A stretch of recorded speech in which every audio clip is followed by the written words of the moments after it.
Gostaria de conversar com vocês um pouquinho sobre uma dúvida muito frequente que as pacientes colocam prótese de silicone, do tempo de duração da prótese. Então eu vou explicar da seguinte maneira para vocês.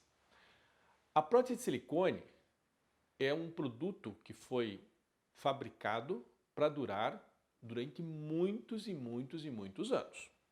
Então a prótese de silicone em si, ela não deteriora, ela não estraga, exceto se ela tiver algum defeito de fabricação, ou tiver alguma ruptura, ou algum problema desse tipo. Ou o organismo fez uma reação contra a prótese que necessitou ser trocada. Então vamos exemplificar da seguinte maneira.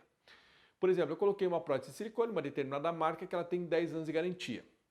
Não é porque venceu a garantia da prótese de silicone que você precisa tirar ela e colocar outra. A garantia se refere à responsabilidade do fabricante de repor esta prótese caso haja, por exemplo, uma ruptura, uma contratura capsular, que são coisas especificadas no contrato, que você, quando compra a prótese, você recebe um livrinho, e nesse livrinho está escrito lá quais são os direitos que você tem e quanto tempo que existe de garantia. Existem fábricas que dão garantia vitalícia, existem fábricas que dão garantia por 10 anos, depende da fábrica e depende do tipo de prótese que você colocou. Tá? Então, a minha recomendação é a seguinte: quando você for colocar uma prótese de silicone, a prótese de silicone ela é para a vida inteira. Teoricamente, ela não vai ter problemas a prótese em si, ela não deteriora. Mas o que nós observamos é que a paciente, com o passar dos anos, ela começa a ter, por exemplo, contratura capsular, que é uma deformidade que acontece na mama em algumas pacientes, e essa deformidade às vezes chega a endurecer a mama, faz com que a mama fique com uma alteração estética e a paciente deseja trocar esta prótese. Se tiver na garantia, a empresa se responsabiliza em dar uma prótese, aquela ser trocada, ou se houve uma contratura das duas próteses, a empresa se responsabiliza em dar as duas, ou par de próteses para ser trocado. Né? Caso contrário, é uma prótese só. Mas não vai pagar a cirurgia. A cirurgia corre por conta do paciente. Isso está no contrato que o paciente fez quando colocou a prótese de silicone lá atrás. Tá? Uma outra coisa, às vezes, acontece ruptura da prótese de silicone. A ruptura também, geralmente as empresas se responsabilizam na troca, ou melhor, se responsabilizam na colocação, na doação de uma prótese de silicone ou na troca dela no seguinte sentido: você dá a prótese rompida para eles e dá uma prótese nova, né, para você trocar. Então, devemos levar em consideração isto.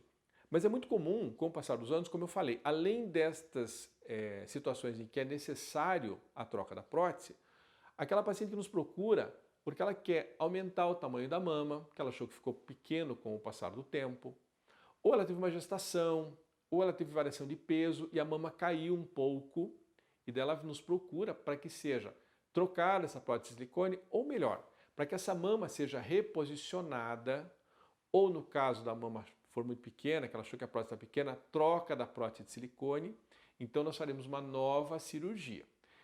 Quando o paciente vem para refazer essa cirurgia, principalmente no caso em que a mama ficou flácida e caiu, nós vamos ter que montar esta mama, ou seja, fazer aquelas cicatrizes que a gente chama de em T. Nós aproveitamos isso para trocar essa prótese de silicone por uma nova. Não que haja necessidade de se trocar a prótese, mas como já é um corpo ali, que está, um material que está ali já há alguns anos, 6, 8, 10, 12, 15 anos, a gente aproveita e já troca essa prótese de silicone, já tira essa prótese, já tira a cápsula junto, né, que é aquela reação do organismo que faz contra a prótese de silicone, e é retirada essa prótese e é colocada uma prótese nova e montada a mama em cima, para que nós tenhamos, a partir dali, novamente, todo o ciclo ali de responsabilidade da empresa, todo o ciclo de recuperação, garantia, assim por diante. Tá? Então, do ponto de vista técnico, se troca a prótese quando há indicação técnica, nesses casos de ruptura, contratura, ou quando a paciente deseja, porque a prótese ficou pequena, ou a mama caiu, porque ela engravidou, porque ela perdeu peso, etc. Ou alguma outra indicação que necessite trocar essa prótese de silicone. Tá? Mas do ponto de vista prático, a garantia, se você colocou uma prótese de silicone, que a garantia venceu, não precisa trocar essa prótese, né? Porque venceu a garantia que você precisa tirar a prótese de silicone e colocar outra. Tá bom? Dúvidas? Fiquem à vontade, podem perguntar que a gente vai respondendo no correr do tempo.